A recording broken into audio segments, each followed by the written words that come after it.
Vous allez vous coucher chacun dans votre chambre. Si je vous retrouve demain matin ensemble dans le même lit, vous prenez vos valises et vous partez. Ce que je suggère est que je sais que tu as du mal à t'endormir. Si tu acceptes, il y a un sofa dans la chambre et toi tu restes dans ta chambre. À ce moment-là, pour nous, ça serait une bonne solution. Sur ce, il est l'heure pour tout le monde de se coucher. Ils sont prévenus. À la prochaine incartade, ils seront renvoyés chez eux. Ce matin, l'Amazonie se réveille en toute sérénité, sous un franc soleil. Une nouvelle journée pour Elodie et Kevin. La société apprimardive est primordiale dans cette famille.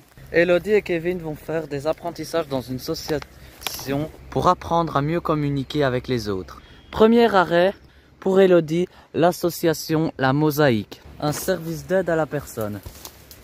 Bonjour. Bonjour. Je m'appelle Elodie de Valence. Vous venez de Valence? Oui. De retour à la maison, Elodie et Kevin se racontent leur journée. Non mais demain, moi je fais rien du tout, c'est que dalle. Nettoyage, désherbage, lessive, nettoyer la crasse des autres. Je suis désolé, putain. En plus là-bas ça pue et tout. Moi c'est sûr je nettoie pas la crasse des autres. Ils ont qu'à se démerder. Vous pouvez faire ce que vous voulez mais je ferai que dalle. Est-ce que je pourrais arrêter de faire du bénévolat? Alors demain, tu retournes. Tu dois te dire pourquoi. Oh c'est bon. Écoute-moi. Tu dois me dire pourquoi tu y retournes. Ce soir, ils font la cuisine et préparent un poulet tapa. Demain, feront-ils preuve de bonne volonté? En Amazonie, une nouvelle journée commence et tout est prêt à démarrer une nouvelle journée. Même Kevin, mais il ne veut toujours pas retourner à l'association. Mais je sais que t'as pas envie. Je n'ai rien à comprendre. Écoute, laisse-moi terminer. Ce que tu dois apprendre, c'est la patience, la tolérance et faire des choses même si ça ne tente pas. Le congélérien ne désarme pas. Il ira à l'association, qu'il le veuille ou non. Elodie reprend le chemin de la mosaïque. Bonjour. Ouais bah aujourd'hui je décide de rien faire du tout hein. Ouais bah normalement tu dois venir ici pour faire quelque chose. Ouais bah d'habitude je fais pas de bénévolat donc j'en fais pas. Déjà j'en fais pas en France, je vais pas en faire en Guyane. Bah moi j'appelle à ta famille, il y aura des conséquences. Téléphonez si vous voulez, je m'en fous. Oui bonjour Vanessa, c'est Palumba de l'État.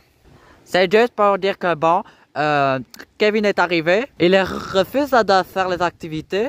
D'accord, merci, j'arrive. D'accord, bye. Il veut donc se justifier. Il craque. C'est la première fois que je prends l'avion et je dois faire du bénévolat, voilà. Excuse-moi, mais je suis pas venu ici pour faire du bénévolat de droite à gauche. De son côté, Elodie se prend au jeu. C'est un truc que j'aime bien faire aux gens, c'est de leur parler, de les conseiller, de garder le sourire et de les accueillir, quoi. Visiblement, Elodie est dans son élément. Elodie a l'habitude d'écrire des textes de chansons. Elle se sent utile pour la première fois depuis son arrivée en Guyane. Pour l'instant, Vanessa arrive à l'association. Elle a du mal à comprendre pourquoi Kevin ne veut pas s'impliquer et donner un sens à cette expérience. Non mais je te dis franchement, j'ai pas envie. Mais il faut... Non, c'est non. Vanessa est patiente mais rien n'y fait.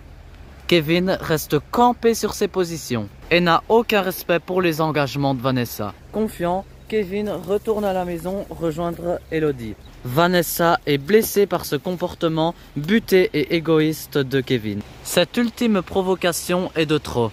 Trop, c'est trop. Je n'accepterai pas l'attitude comme ça si c'était mes enfants. Ma décision, c'est qu'ils prennent leurs valises et qu'ils partent. En fait, quand ils nous ont annoncé que qu'il faut qu'on rentre chez nous, bah limite dans nos têtes on pétait les plombs. On s'est rendu compte quand on a dépassé les limites et qu'on était allé au bord de la provocation. J'ai fait que dalle, je me suis emmerdé et c'est pas mes potes de toute façon. Les adolescents français ont réalisé qu'ils dépassaient les limites. Je sais pas si on va devoir partir. Elodie, va faire ta valise. Allez, ta valise. Tu ne restes plus ici, personne. En fait, bah, c'est pas ce qu'on aurait voulu. C'était pas assez pour moi, mais peut-être pour Kevin. Ah mais ça, ils ont parti et ils ont préparé ça à chaque fois on s'est empressé quoi. Je vais te dire une chose mon vieux. Je n'ai peur de rien. Ouais ben moi non plus hein. Là j'ai très peur de rien moi. La décision qui a été prise c'est celle d'un homme.